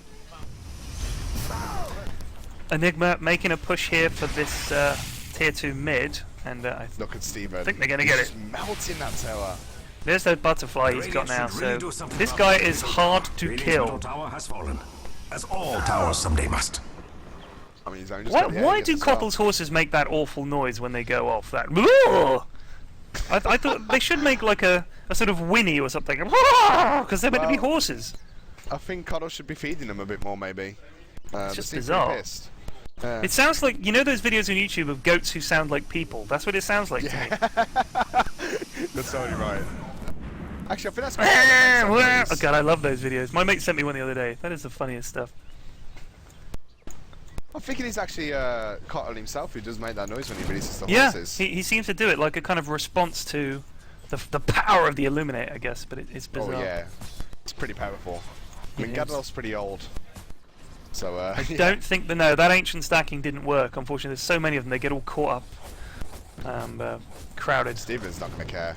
Still 3 gold for him. Yeah. What are we gosh, looking on this Faceless Void now? So he does look like he's going to get an MKB, but he can't afford it. Maybe he's just saving up for buyback now. If we have a look at the buyback status, though, pretty much everybody has it available, apart from really the supports. Yeah. Yeah, he's either he's going for the MKB. I don't know. He wouldn't go for a basher, would he? He'd go for the MKB. Yeah, he's bought up his second javelin, so and the demon edge. Yeah. So yeah, he's got Sorry, that ready yeah, for him, there he it just is, needs yeah. to fly it out. Usually not to actually pick it up on the courier. Mechanism could be there for Fade, so that's something on the side of reason. But I don't think they have no, they still don't have the pipe up on Will. He's saving up for that one. And I may just see what Windrunner's actually getting. She does have the ultimate up, so I do assume it's going to be a sheep stick. But I believe she can afford that now. Yeah. But then the maths is just about there. Luna with 230. Sorry, Faceless Void with 232 creep score, and Luna with 348. That is monstrous. She just melts camps in about 3 right clicks now. But at the moment now, Void, he has about 240 damage, and that's without in power. So if Will can Cottle constantly just buff him recalled with, Luna bot, so they are pushing in bot here. I think they are going to go for a big fight. Aegis is down soon-ish. Yeah, well, actually, it's about a third of the way through the Aegis time, so I think they're going to try and go for a fight here. Because remember, any fight that they have, then as you said, there's also buyback, so they're going to have to fight twice. And he illuminates. Spread as a power shot, going to easily take down that creep wave. Now, I have a feeling they're going to pop the pipe and the mecha and go in the next wave. Yeah, just pile in. Of course, look at the other 2 lanes, top and mid, also pushed right up. So if they get this tower here, they can easily go and, well, I think it'll be GG, to be honest with you. And I love what Will's doing here. He's hiding just behind this tree line. He'll be out of vision range if anyone comes up here. Oh, he didn't stay there. But he could have easily got a nice blink RP in there. But I think that that they expected them to come up on that creep wave as well, and they did not. So yeah, this is going to be tough. As you say, they've got the RP. Ion Shell on Luna. Are they going to go for it? They're going to wait for this next creep wave and then go for it. Regeneration. Looks that way. Darcy just popped his regen room for no reason. In fact, he probably just timed it in the bottle. Here we Here go. comes the Ion pipe. Shells goes on Luna. There's the pipe. Up they go. And here comes the fight. Steven straight on the towers. Void's currently sitting top lane farming. The Fortify is going to go down. So they want to try and delay him as long as possible. Void's going to make his way in. Magnus is sitting in the back as well. There is actually a creep watching him now. As Steven's just going to keep attacking the tower. And they do about a third of the HP, tower's HP down. And then just back out once more. So Glyph used, but Pipe also used for Enigma. Radiant's middle tower is under attack. I think they're maybe waiting. Well, obviously, I think Enigma would just they don't want to get RP'd. And reason are just that they can't initiate without the RP. If they run in there, they'll just get Luna to death. She goes in at Mantis, stunned by Leshrac, Ice Path on Leshrac, and they have to back again. They're just poking at each other like a couple of, I don't know, who pokes at each other like that? Give me an example, Rabbit. Couple of kids just poking. People on Facebook, like a couple of people on Facebook, yeah. That's the best I've got. I was going to say like an Olympic fencer, but I don't think that works either. They're poking, they're jabbing each other like, Oh, well, those glaives. like 2 people playing Dota. Steven. Luna doing just Pretty fine low. here on a 3rd health. Still has the 4 Aegis stars though, and away. In fact, not for long. I think that Aegis is going to time out in about 30 seconds. If they want to go in, they want to go in now. But they are actually going to back off, so I think they know that this Aegis Wow. is going to run out soon. They must have it timed. Yeah. Just go and farm the jungle. Take all their jungle. Get even more items, as if you need them. And, yeah. Yeah, there's the sheep stick on Windrunner as well. Jakiro still just with the old Force Staff and Arc Boots. I always end up playing the Jakiro who just has no money for nice things for himself. But hey, Basically now they're the going to ward push these bitch. lanes out. Yeah, exactly, the ward bitch, yeah. And he has been a ward bitch this game, but with the amount of terror pressure that they managed to put on, he managed to get himself the Force Staff, as you said. In fact, we have 3 Force Staffs on eNigma, as well as a Surge, so a lot of maneuverability. Yeah. I mean, this is the problem. If Reason are caught out in the open, the maneuverability, as you say, and the team fight of Enigma is huge. So Reason really have to turtle, and they still have to push past all the tier 2s. So yeah, it is not looking good for them at this stage. They're way, way, way behind. I don't know what it's going to take for them to catch up. I don't want to say a miracle, because I don't think it is a miracle, but it's going to be very difficult. Luna now got Helm of the Dominator as well. So she is as itemed up as almost as it's possible to be. I wonder what she'll get next. Maybe it's Satanic or something crazy like that. Probably going to finish the Satanic and then swap the drums out for something else. Or maybe just save for buyback. Because the drums are still so effective on the Luna at this point. Yeah, she's still got charges, and of course, you know, the +9 all attributes is nothing to be sniffed at. We do have another pause coming out in this game. Not like we've had enough already. DC. Slight DC apparently coming out from one of the guys from Enigma. But yeah, what do you think that Reason actually need to do to hold on to this game and possibly even turn it around? Well, they do have a Void, and I think, you know, they've still got the team. The RP is good throughout the game. If he can get a good blink RP, it's a great spell. The Queen of Pain's good. She's very strong. Faceless Void, if they can get, I mean, he's got his MKB. I almost feel like if Enigma just go off and farm, they're basically, Luna is their entire sort of plan. Do you know what I mean? Yeah. Like Jakiro, Kotl, and Windrunner in the late game, they're not going to be able to stand up to Magnus, Quap, and Faceless Void as well, I don't think. So I think that maybe Reason's plan at this stage, they need to drag it out a bit, they need to turtle, and of course as the lanes get pushed in, they can stay in their base and farm the creeps coming up the steps. So I'm not saying it's a great situation to be in, it's obviously not. But I think they do have a way out of it, and that's it, to just try and get this Void fat. And I mean, they will reach a point where the Luna plateaus and she can't get any more items, and you know, at that point you could potentially catch up and then win team fights and try and win the game. Yeah, and if Void gets himself that Mjolnir complete as well as his crit maybe, then with the Impair on top of him by Magnus, he's going to be destroying their team. And that's all the items he needs, to be honest. I also liked watching Fade during that push in the bottom lane, who's playing the Rubik. Every time the Kotl would illuminate, he just walked down the stairs to just try and steal him, but every time he was slightly out of range and had to walk back up. And if he can get this illuminate stolen, then they can probably hold on. Yeah, well, he's got power shot, which is something. At least that gives them some vision down the steps. Also, they do have a ward on those bottom steps to give them vision. But I don't know. I think that they might need to get out, push out, and get some vision just so they can be aware of where it's coming. Because if Enigma can get up these back steps and into the base, then it's going to be a 5v5 team fight. And I don't think they want that. They want to make them come up the steps and be wary of the RP. So yeah, at the moment their strength lies in forcing Enigma to come up the steps at them, but we'll see. It's been a long old game. It's a 43-minute game. I mean, I think the Reason need to drag it out, so it could be even longer. Also, your stream's gone down again. Yeah, it should have just come back up. If it hasn't, I will restart it. But let's check. Yeah, it should have. Yeah, so we actually started this game at 10:15 this morning. It's now nearly 12 o'clock. It's been a nice game. Yeah. I mean, you said, do you want to cast a game at 10? I was like, yeah, cool. 2 hours later, we're 40 minutes into the game. And they were meant to start the next set of matches at 11, right? Yeah. We were meant to, so we're going to be a little bit delayed. It happens. Okay, so the stream is back online. If anybody can just hear me and not actually see the video, make sure you refresh the page entirely, not just the stream itself. And that should get everything back online for you guys. And yeah, we do have some great games that will be coming up in today. Whoever loses this one will be going up against the French team, IMG, and that will really be one to watch. That will be the game we'll be featuring. It will be a best of 3 as well in the winner brackets, double elimination tournament. So the guys have 2 chances to make it to the grand finals. And of course, the last 4 teams fighting for that £500 prize pool. Well, £525 prize pool. Why the 25? I'm not sure. It was based on how many teams entered, and because we got under 8, we got that one bracket. It was between 4 and 8, it was 1, and so on and so forth. Fair enough. Right, Codley's back in the game, and he's actually currently charging an Illuminate just at the creep camp. But Dread Knights, unfortunately, decided to walk out of the room again. Oh, that guy.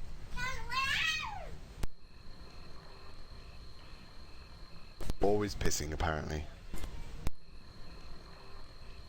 Nimrod asks, do the GG guys refuse to promote this tournament, or you didn't even try to contact them? Who are the GG guys? What am I missing? Ghost of Gamers? Oh, Maybe? Ghost of Gamers, yeah, of course, yeah. I don't know. We haven't really promoted it. Somebody's roaring. We haven't really promoted the tournament much at all because we couldn't get the live stream up at all yesterday. It was literally impossible for us to do it. So the promotion hasn't really been there. We've just been advertising it through our usual channels like we do. And again, all the VODs will be available afterwards if you guys want to check them out. And that includes the games that we had yesterday because I've recorded them all through Dota.TV, so I'll make a re-recording of those VODs, stick them all on YouTube. You can follow my YouTube channel. It's rabbit.uk.dota on YouTube. Alternatively, if you want to follow my Twitter and get all the updates on when all the VODs go live there, you can do so. And it's rabbit_UK.dota on Twitter. And also you can follow Pyrian Flax, which I believe is just at Pyrian Flax. Yeah, that's my Twitter is just Pyrian Flax, and my YouTube channel, Ted himself. You could just Google Pyrian. Everyone asks me, "Oh, where's your channel?" Just Google Pyrian Flax. I'm the first result. Yeah, and if you want to find my channels, you can just go on ukdota.net and everything's there. You can even go for Pyrian Flask, which I just did by mistake, and you still get me. So you just Google Pyrian good Flask. To hear. Pyrian Flask. Fantastic.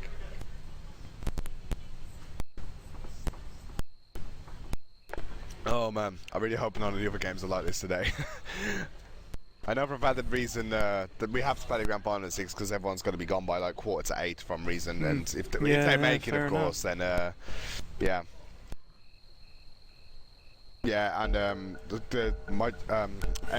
can't remember the name. Imaginary Gaming, they've also got to be on a flight back to France tonight as well. Gosh. So yeah, they've got to get the last bus from London to the airport, which is about 10 PM. Yeah, fair enough. Oh, what?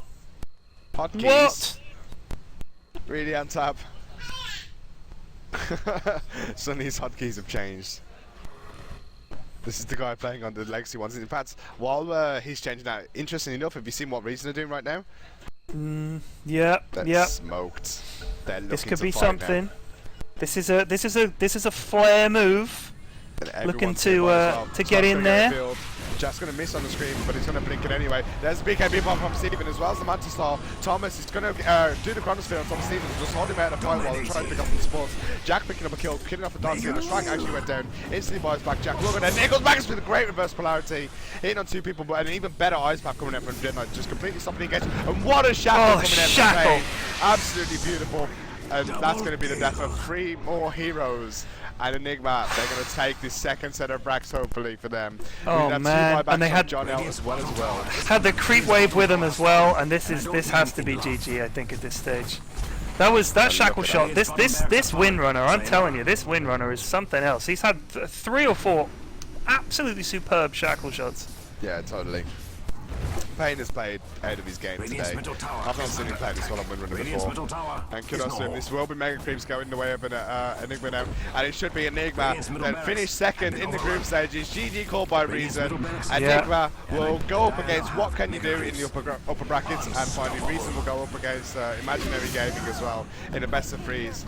So guys, make sure you stay tuned to the live stream. We're going to have one of those 2 games coming up next, as we can't obviously stream all of them. But yeah, what a fantastic game coming out from these 2 teams.